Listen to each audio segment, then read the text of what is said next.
Growing up in the last half of the 20th century, our summers were mostly long stretches of hot, sticky boredom, punctuated with moments of booming fireworks and icy watermelon. Other than a week at camp or a trip to the shore, many of us spent the summer indulging in sports, reading, and cutting grass. Most of my friends specialized in all three. It made the long, dull days a bit more bearable, hitting home runs with Miss July out behind the mower shed. Aside from an occasional grass fire, the apex of summer entertainment was always the traveling carnival that would swing through on the hottest nights of late summer. Living in southwestern Pennsylvania, my small town would catch the final few days of the most northern venues booked by the most southern of traveling carnivals working the summer festival circuits at the time. These outfits weren't your genteel feast day church carnivals many of us were accustomed to, the sort specializing in children's rides and bingo, pie-eating contests, and sack races. These roving ragtag caravans were a thrown-together armada of ramshackle amusements featuring an array of diversions of the most dangerous and dastardly description.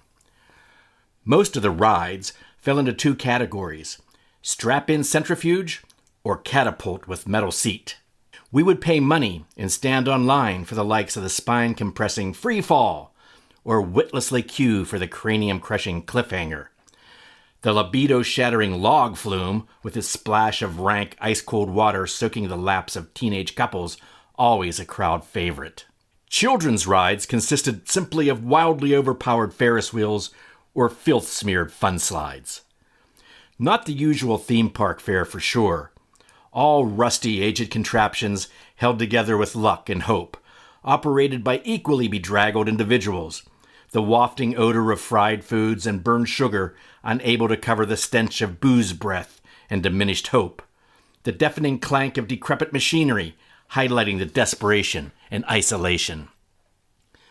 For a young teen in a small town, the experience these visits offered was like having an astonishing world of questionable delights set before us in the ballpark down by the Catholic school.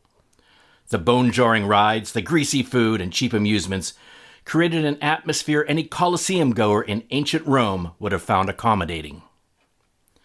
Undoubtedly, the most predominant feature that truly separated these outfits from any family theme park was the main attractions. The straw-strewn, sawdust-packed Midway, with its garish banners and loudmouth barkers, was a bumpkin's Broadway of endless delights. Every sort of oddity of nature had their own stage, any oversized rodent or torpid reptile its featured billing. The variety of these displays created a delirium of damaged choices. Specialty acts like Alligator Girl and Rubber Boy shared top spots with the Fat Man and the Bearded Lady, who looked a lot like my Aunt Lena and Uncle Edgar. Then there was the Geek, whose lurid banner showed him bravely biting cobras and fighting huge rats, while on stage he would be seen menacing sad garter snakes and gnawing raw chicken.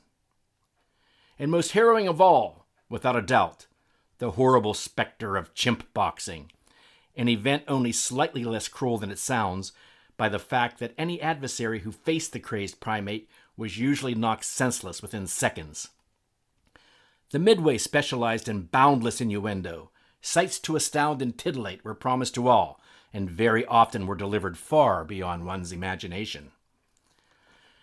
At a time when we were scolded not to stare or poke fun, here the public was invited to leer, jeer, laugh, and mock, all for the price of a cold yoo-hoo or a Sunday school donation. The performers reveled in the attention as the crowd revealed a coarse, bawdry side rarely seen at the hardware store or church social. Mr. Russo, the music teacher, yelling at the tassel dancer, "Go, baby, go!" Or Mailman Stan, who never spoke to any of us, directing a loud, rude donkey bray at the hapless geek. The billing always featured a few obvious stars, none more astounding than the headlining ingenue Tiny Tina. Tiny Tina, for one thin dime, 1/10 of a dollar. You can see her now. Not an arm, nor a leg, nor a bone in her body. How in the world does that poor girl live? Tiny Tina. The barker could have stopped at one thin dime, and I would have been in the front row, the banner of Tina presenting such a horrifying attraction that only a small-town rube would pass up the chance to oogle. Tina seemed a bargain at any price. Freaks or food, no child should be forced to make such a delightful choice. Visiting the Midway was a budget-conscious adventure. Tina proved to be a chatty head on a dingy pillow, placed ignominiously on a cloth-draped card table.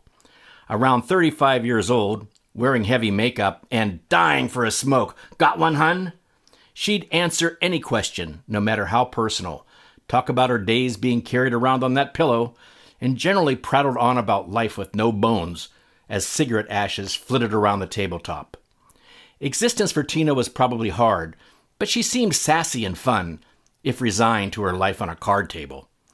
I could only imagine that once the initial shock wore off, and after a few cocktails, she'd probably be a hit at my mother's weekly bridge club. Top billing rotated from night to night on the Midway, but one of the stellar draws was always the Lobster Boy, a talkative first-class freak and the current patriarch of a sideshow dynasty of the oldest order. His ancestors had been stricken with ectrodactyly for generations, continuously breeding a new cast of headliners, each capitalizing on their unique attributes to achieve sideshow notoriety and top billing. A true freak who's in the know takes full advantage of his gifts, and being a canny individual with a compromising handicap, manages to turn the tables on the squares and capitalizes on his forced marginalization. Lobster Boy was just this sort of Midway celebrity, claws down. On stage, Lobster Boy was the consummate, if bleary-eyed, professional. He'd open his performance with appendages covered and direct the audience's attention to old black and white photographs of his similarly afflicted family members. Eventually, with the crowd focused on the details of a framed photo in his lap, Lobster Boy would suddenly throw aside first a towel, revealing his deformed hands, and after a gasp or two, the lap blanket, revealing his claw-like feet. In a soiled t-shirt and ill-fitting gym shorts, he'd continue his tale, telling a few smutty stories and hinting about tips, seemingly unaware that no one had heard a word once the coverings were removed. Seeing Lobster Boy on stage was chilling enough, but getting a glimpse into his personal life was something no one wanted to see.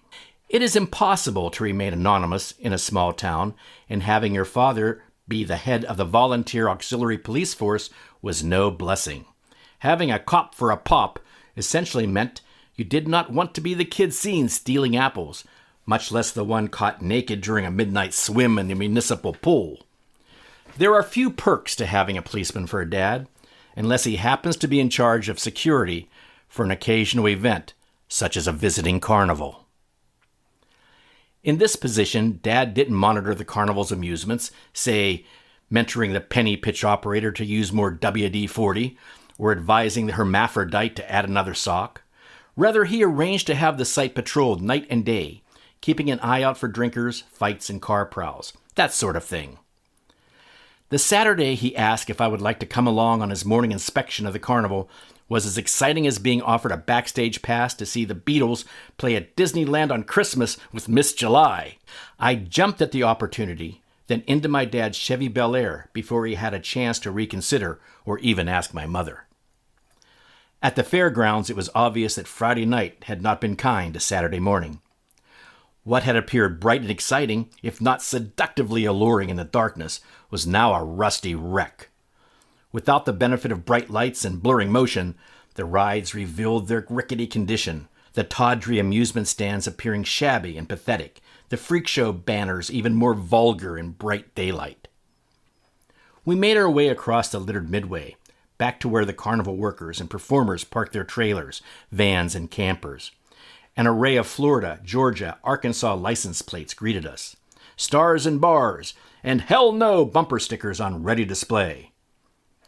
As I examined one such message more closely and wondered exactly what this rebel will never forget, I noticed a struggling figure in a battered wheelchair attempting to open the door of a small, tired trailer nearby. I moved to help as I called for my dad. "Hey, this guy needs a hand!" Momentarily, I would discover just how prophetic this statement actually was. While Dad steadied the chair, I worked the broken door handle, twisting it with all my strength to get it open. It was only at this point, with a quick, awkward hop onto the metal step, then another one into the trailer, that it became apparent that this lost soul was actually Lobster Boy. Friday night had not been kind to him either. "Come on, Yins! Yins can leave my yard share out there!" he yelled as my father and I clambered into the trailer to see if he required additional help. "Thanks for the hand! I'm Grady!"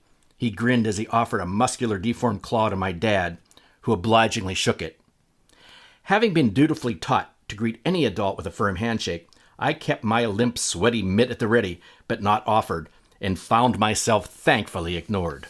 On stage in the spotlight, safely ensconced in his makeshift throne, a recycled Ferris wheel seat, he had seemed more imposing and resplendent than here in his darkened, cluttered crab trap, smelling of stale food and urine. This morning, lounging in his trailer, it quickly became apparent that Grady was diligently working at getting drunk by noon. As we stood in the cramped doorway, we watched as he clumsily climbed onto a worn chair covered with foam rubber and situated himself. "No shit! Thanks for the help! Sit down and put a load on." He laughed, pulling an unlabeled pint bottle full of clear liquid from his soiled loincloth and offering it to my dad. I grabbed a seat and got comfortable as Dad edged towards the door. My folks used to split a single beer, accompanied by a fish sandwich or a meat-free pizza every Friday night. The idea of "put a load on" usually involved a large pie with extra pepperoni, but never on holy days. "No, thank you, Grady," my dad insisted. "We're on duty this morning." The emphasis as obvious as the squalor, I quickly got to my feet. Grady took a long swig as Dad and I maneuvered through the mess. Oblivious to our exit, he began clawing through a pile of old papers and crumpled mail, mumbling something about a missing pack of smokes, while glancing suspiciously in my direction. I really liked your show, Mr. Lobster," I gushed as Dad pulled me out the broken door and into the bright sun and fresh air. After leaving the seedy little trailer, my father and I never spoke of the incident again.